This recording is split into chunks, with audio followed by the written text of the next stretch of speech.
everybody. Today we got the IPD front wheel drive P2 sway bar kit. Oh, doggy. This should be fun to install. Hopefully you guys enjoy the video, and let's get to it.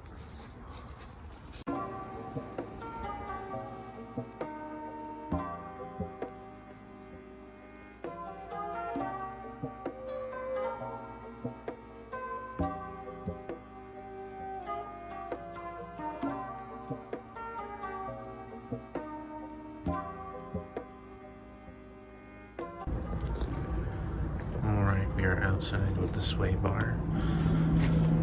I took off both my wheels. I have 5 17mm lugs. You may have 19mm. Here is the sway bar right here. And this is a 2005 Volvo S60 T5. It is connected right there. Goes through to this mount right here, and then proceeds to go over the exhaust on to the other side, which looks the same, just the other way around. Alright, so I'm gonna start disconnecting stuff. IPD recommends you take off the exhaust from the cap back and take out the shock, so we'll see if we have to do that, but I'm gonna attempt to just do it by taking off this mount and that mount and see if we can get it out. Hopefully we can. If not, that's fine, but let's get started. Alright, so this is a T40. If it's dirty like mine was, just use a pick, clean it up. But we're gonna have to put this 18mm ratchet on here, and then a T40 Torx bit in here to keep it from spinning, and then we're gonna loosen it. It might be a slow process with the old wrench compared to an impact, but as you see, it's getting the job done in a reasonable time. And now it's hand glued, and we have this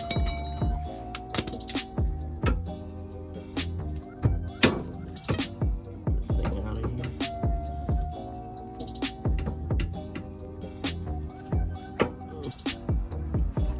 Okay, so I have an 18mm on this side and a 17 on the other.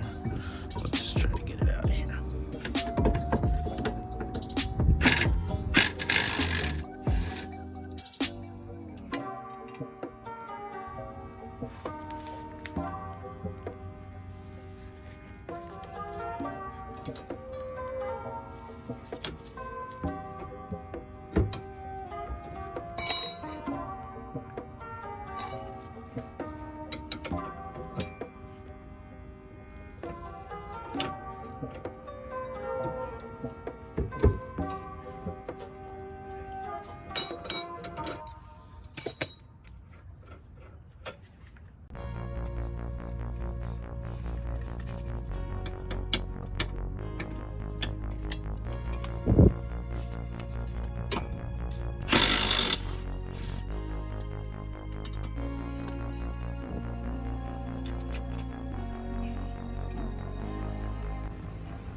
Alright, we're under the car. There's the tailpipe.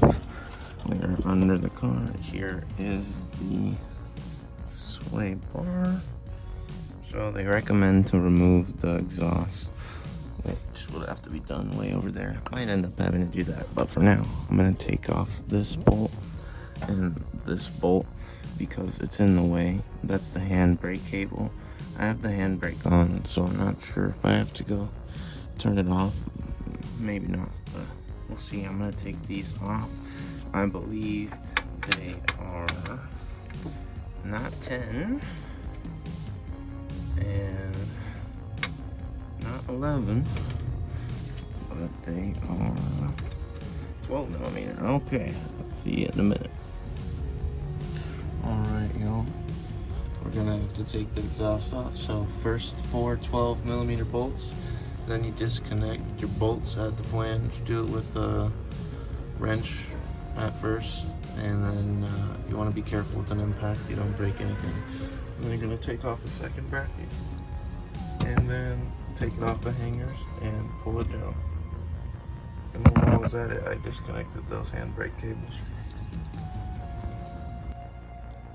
Alright, I got the exhaust out of the car.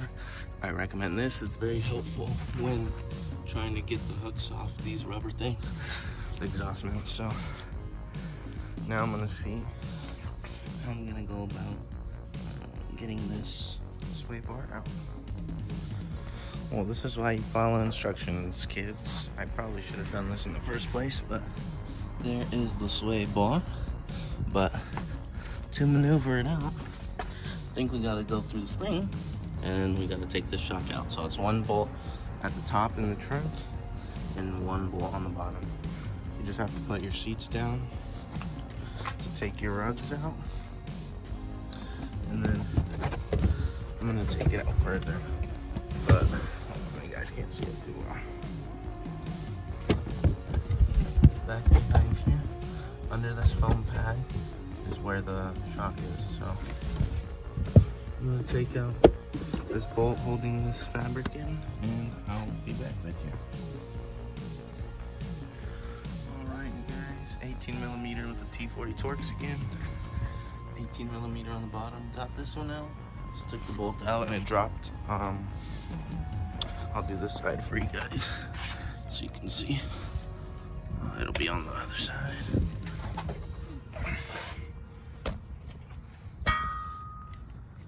18mm.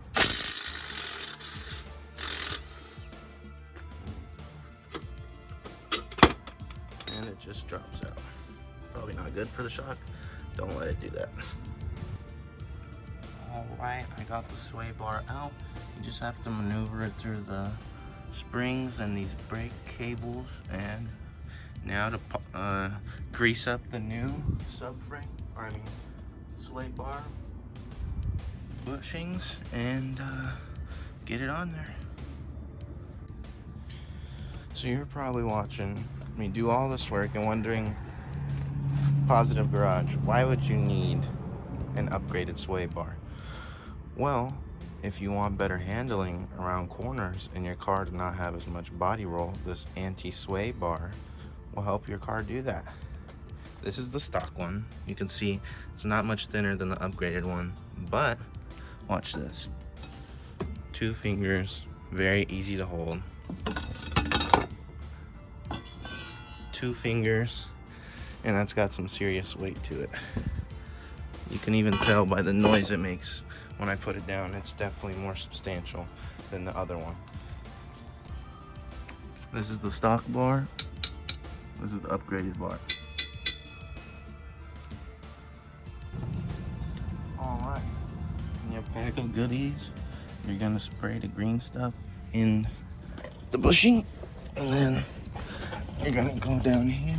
I already did it on this side, but you're gonna place it on the inside of this metal ring, so right here, and then you can put your metal on it. Very easy, just slides on. I'm gonna do it and get back to you. I have it in. It's kind of a struggle to fish it out. You just have to bend this forward this way and go back and forth, try and play and getting through the spring. And then yeah, so I'm gonna put this bushing on, connect it, and then we're good to go. Put the shock back in, all that fun stuff. And the exhaust. Oof. Alright, now you got your brackets on with the hardware, one washer on one side, one on the other. It comes in the kit. And just put the metal how you found it. Tighten this up, put your exhaust back on, put your shock back on, and then you start to move to the front.